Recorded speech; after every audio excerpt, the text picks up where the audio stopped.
B'investiment ta' 9,200,000 € l-Korp tal-Pulizija benefika minn ta' proġetti biex jitħarsu s-sigurtà u l-ħarsien tal-frontieri kemm esterni kif ukoll interni.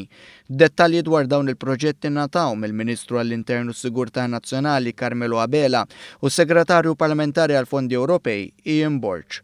Proġetti li fost l-oħrajn jikkonsistu f'radijiet u tamir biometriku għall-uffiċjali li jaħdmu mal-frontieri tal-pajjiż. Inxtaraw wkoll apparat modern li jista' janalizza l-marki ta' swaba ta' persuni li jkunu se jaqsmu l-frontieri taż-żona Schengen u jkunu jistgħu jiġu mqabbla ma' dawk tas-Sistema Ewropea tal-Viżas. Malta qed titqies bħala l-aktar avvanzata fil-qasam tas-sigurtà tal-avjazzjoni u trasport marittimu grazzi għas sistema ġdida li għandha l-kapaċità li tiġbor l-informazzjoni bikrija mingħand il-linji tal-ajru kif ukoll tal-vapuri tal-passiġġieri.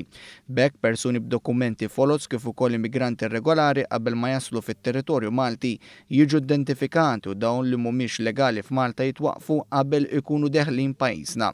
Meta nataw dawn id-dettalji ntqal il-Korp tal-Pulizija għaddej b'ħidma fuq 8 proġetti oħra fosthom ix-xiri ta' apparat tal-Pulizija, fosthom bulletproof vest, apparati ieħor għas-sorveljanza u għas-sezzjoni tal-forensika.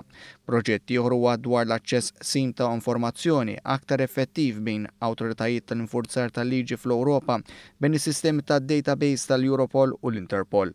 Il-Ministru Carmelo Abela qal li dawn il-proġetti qed jgħinu l-pajjiżna jkompli jolli il-livell ta' sigurtà. Ifisser li aħna ninvestu biex inkomplu nsaħħu s-sigurtà ġewwa pajjiżna u anke ġewwa l-Unjoni Ewropea li aħna għandna sistemi li jintużaw anke minn pulizija u law enforcement agencies anke Ewropej.